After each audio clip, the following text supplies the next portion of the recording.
This is Tim Bryce with my column titled, The Democrats' Soap Opera. When asked about the recent problem of separating children from their illegal immigrant families, I burst out laughing, which didn't go over well with some people in the room who thought I was being insensitive to their plight. Of course I'm sympathetic, but I realized this was just another soap opera manufactured by the Democrats. Separating children from illegal immigrants is certainly not new, as it was done for at least the last two administrations.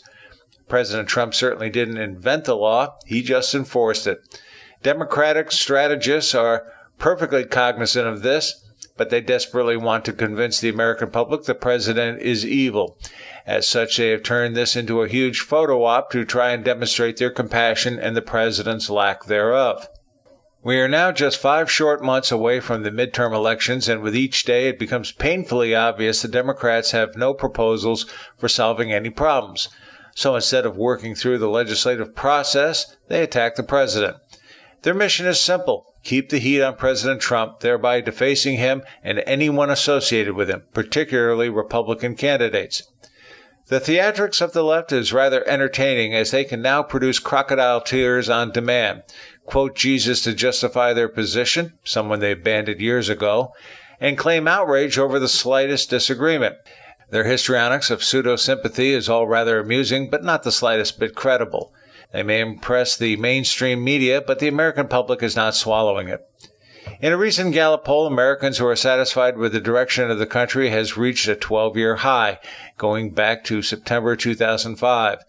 In the survey, all age groups and genders showed a marked improvement, but in particular, independents showed an 11-point bump, making it bad news for the Democrats.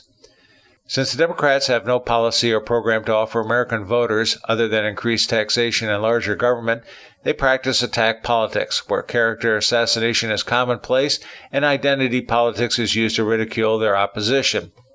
From now until the November elections, the Democrats will spend little time legislating and more time attacking the president. This is all being choreographed rather precisely. As soon as the public has grown weary of the illegal immigration problem, another catastrophe will emerge with considerable fanfare. The Democrats cannot win by attacking the economy, the military, or veterans, so they will go after such things as the environment and the EPA, housing and HHS, or the FCC, FDA, or Department of Transportation. In other words, a systematic attack on the various government departments affecting our lives.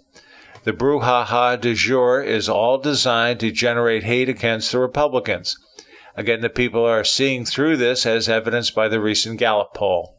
Do not ask the Democrats about the growing gross domestic product, the decreasing trade deficit, the shrinking unemployment rate, or the diminishing number of people on food stamps. These are all indicators of a prosperous economy improving under the Trump administration, something simply not discussed by the left. The mainstream media plays a large role in all of this and could easily clear up misunderstandings if they wanted to. The problem is, they do not want to. As an instrument of the left, they are complicit in the shenanigans of the Democrats. It is no wonder the American public no longer trusts the media. As one of my readers recently said to me, a lawyer from Tampa, "We've stopped watching the mainstream media. They are becoming irrelevant, except as a foil to show our disgust." The Democrats' soap opera in the media reflects a desperate party resorting to desperate measures. Regardless of how they spin it, though, the American public is not buying into it. The Democrats, therefore, are only burying themselves by not offering viable solutions.